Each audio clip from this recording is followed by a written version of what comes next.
मशहूर पटकथा लेखक नाट्य निर्देशन के रूप में एक नाम हबीब तनवीर का, जिनकी आज जयंती है। बहुआयामी हबीब तनवीर के बारे में हमें और जानकारी देने के लिए आज हमारे साथ है भानु भारती, विख्यात रंगकर्मी।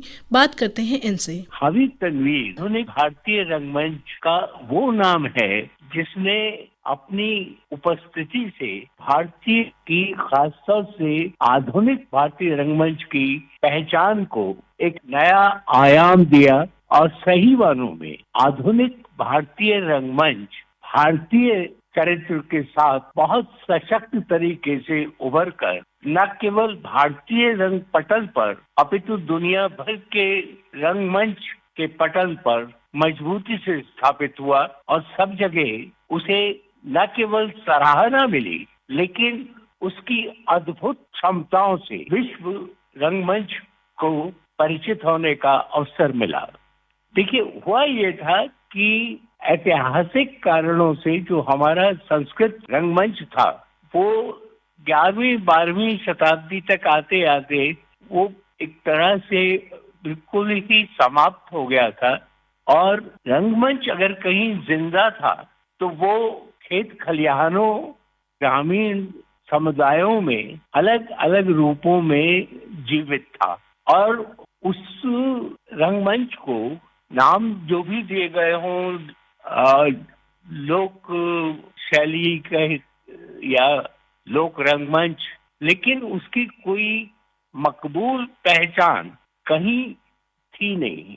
फिर अंग्रेजों के प्रभाव में 18वीं और 19वीं शताब्दी में कुछ प्रयोग हुए जो बहुत सीमित थे, जिन्हें एक तरह से ठीक ही नाम दिया गया था ड्राइंग रूम प्रहसन। तो वो बड़े लोगों के जो लीड्स थे उनके मनोरंजन के लिए कलकत्ता और उसके बाद फिर कुछ इस तरह के बड़े बड़े शहरों में और फिर व्यावसायिक रंगमंच की शुरुआत हुई, जिसे पारसी रंगमंच नाम इसलिए दिया गया। उसके जो मैनेजर्स थे, उसके जो मालिक लोग थे वो पारसी थे और उन्होंने उस रंगमंच को और वो शुद्ध रूप से व्यावसायिक दृष्टिकोण से उसका वो हुआ। उसमें लेकिन बहुत ऐसी प्रतिभाएं उससे जुड़ी, खासतौर से आगा हश्र कश्मीरी जैसा नाम और राधेश्याम कथावाचक, जिन्होंने महत्वपूर्ण सामाजिक सरोकारों से पारसी रंगमंच को जोड़ा।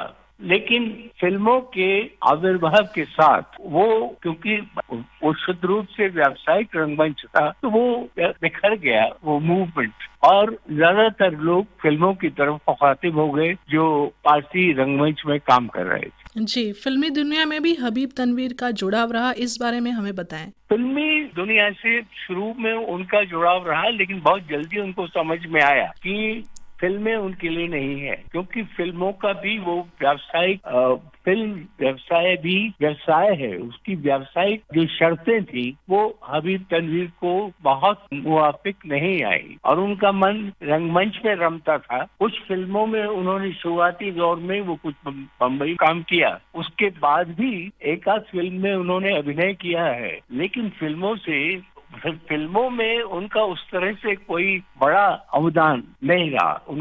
अगर उनका अवदान रहा और उनका जो वो नाटक था जिसने पूरे हिंदुस्तान का ध्यान हबीब तनवीर की ओर आकर्षित किया, वो था आगरा बाजार। आगरा बाजार जो है नजीर अकबराबादी गालिब के ऑलमोस्ट समकक्ष थे और जो जिनकी जो शायरी जो जिनकी कविता लोगों की कविता होती थी, जिन्होंने होली पे लिखे, जिन्होंने ये एक मशहूर गीत आप बचपन से मैं सुनता आ रहा था, मुझे नहीं मालूम था ये नजीर अकबराबादी का, लैला की उंगलियां हैं, मजनू की पसलियां हैं, क्या खूब ककड़ियां हैं, क्या खूब ककड़ियां हैं। तो ये ककड़ी बेचने वाले जो आते थे वो ये गाते थे। बाद में पता चला कि ये नजीर अकबराबादी का है। तो उस नजीर अकबराबादी जो जनता के शायर थे, जो लोगों के शायर थे, जो लोगों के सुख दुख पर कविताएं लिखते थे, जो महंगाई पर कविता लिखते थे, जो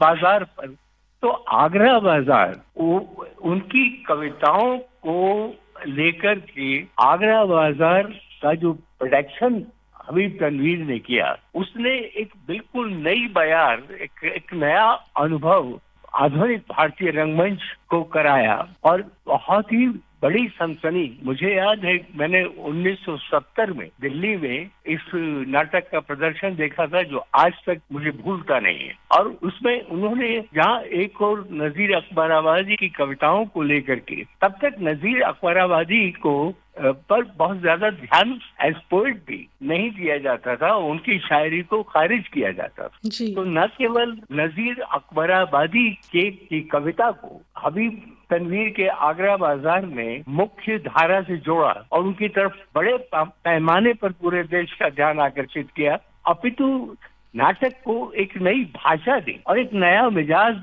आधुनिक भारतीय रंगमंच में पैदा हुआ।